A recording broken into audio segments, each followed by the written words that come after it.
അതിരാവിലെ ഇരുട്ടിന്റെ നേരിയ മറകീറി കള്ള് ചെത്താനായി ഇറങ്ങിയതായിരുന്നു അയാൾ.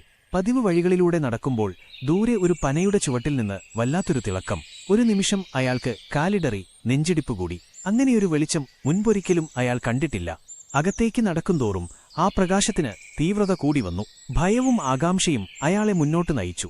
ഒടുവിൽ ആ കാഴ്ച കണ്ടതും അയാളുടെ കണ്ണുകൾ അത്ഭുതത്താൽ വിടർന്നുപോയി. അവിടെ മണ്ണിൽ നിന്നൊരു മാണിക്യം പ്രകാശിച്ചിരുന്നു. അതിനടുത്ത് ഹിമയനെപ്പോലെ ഒരു കൂറ്റൻ നാഗം ഫണം വിടർത്തി കാവലിരിക്കുന്നു. അതൊരു നാഗമാണിക്യമാണെന്ന് അയാൾക്ക് മനസ്സിലായി. ജീവിതാഭിലാഷമെന്ന പോലെ ആ നിധി സ്വന്തമാക്കാൻ അയാളുടെ മനസ്സ് വെമ്പൽ കൊണ്ടു. പാമ്പിനെ നേരിടാനോ മാണിക്യം തട്ടിയെടുക്കാനോ അയാൾക്ക് ധൈര്യമുണ്ടായിരുന്നില്ല. എന്നാൽ ആ നിധി ഉപേക്ഷിക്കാനും അയാൾ ഒരുക്കമായിരുന്നില്ല. ചുറ്റും കണ്ണോടിച്ചപ്പോൾ കുറച്ചകലെയായി ഉണങ്ങിയ ചാണകത്തിന്റെ കൂമ്പാരം കണ്ടു. ഒരു ആശയം അയാളുടെ മനസ്സിൽ മിന്നിമറഞ്ഞു. ഒട്ടും ശബ്ദമുണ്ടാക്കാതെ അയാൾ ആ ചാണകത്തിൽ നിന്ന് ഒരുട്ടി വാരിയെടുത്തു. എന്നിട്ട് നാഗമാണിക്യത്തിനടുത്തുള്ള ഒരു പനയിലേക്ക് ഒരു നിഴൽ പോലെ കയറിപ്പറ്റി. ശ്വാസമടക്കിപ്പിടിച്ച് പാമ്പിന്റെ ശ്രദ്ധ മാറാനായി കാത്തുനിന്നു. സമയം കിട്ടിയതും പനയുടെ മുകളിൽ നിന്ന് അയാൾ ആ ചാണകം മാണിക്യത്തിനു മുകളിലേക്ക് പതിയെ കൃത്യമായി വെച്ചു. ചാണകം മാണിക്യത്തെ മൂടിയതും ആ പ്രകാശമെല്ലാം പെട്ടെന്ന് അപ്രത്യക്ഷമായി. ചുറ്റും ഭീകരമായ ഇരുട്ട്.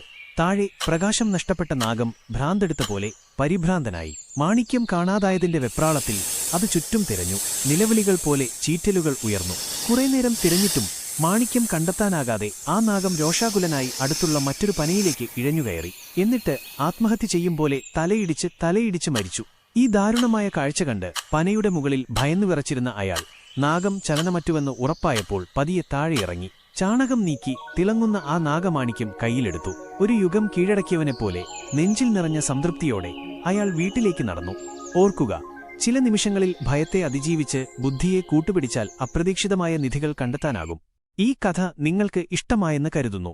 ഇഷ്ടമായെങ്കിൽ ലൈക്ക് ചെയ്യാനും ചാനൽ സബ്സ്ക്രൈബ് ചെയ്യാനും മറക്കരുത് കേട്ടോ. നിങ്ങളുടെ അഭിപ്രായങ്ങൾ കമന്റിൽ അറിയിക്കണേ.